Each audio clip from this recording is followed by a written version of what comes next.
I'm very lucky to work with a wonderfully talented Judith Viorst, who is an author, poet, and you knew me back when I was first starting.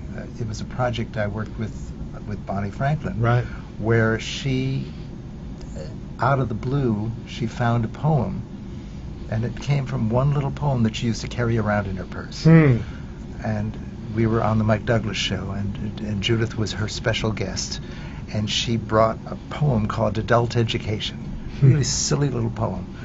And her manager said, "Why don't you set it to music?" I said, "What?" I said, "It doesn't rhyme. It's one long run-on sentence. Perfect for a song."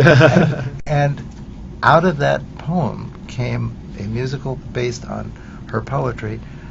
And later I worked and actually did her famous children's show, Alexander and the Terrible, Horrible, Very Bad Day, which played the Kennedy Center very successfully. And one of the most popular cabaret songs to come out in quite a long time is from that show. Sweetest of Nights, Sweetest of Nights, and the Finest of Days, which Andrea does a magnificent job. Yes. But this is now my third show, and 2 years ago, Judith wrote a really strange, wonderful little book called Lulu and the Brontosaurus. Judith is now a grandmother, and her granddaughter said, "Grandma, you should write a book about a girl named Lulu who wants a Brontosaurus for a pet, but her parents won't get her one." So she said, "Foo on you," and she goes into a magic forest and finds one. It's the most unlikely story.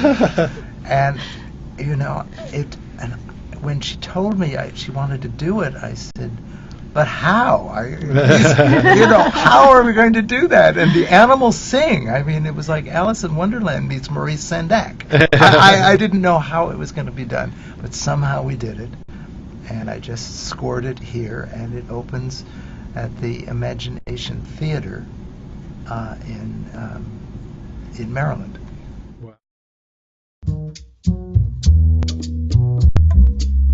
Welcome to the world of Cabarabia, the world where Broadway, jazz, comedy, and pop share the spotlight, and a 2-drink minimum. With your host, producer, director Clifford Bell, keeping the world safe for live performances in intimate settings on Global Voice Broadcasting.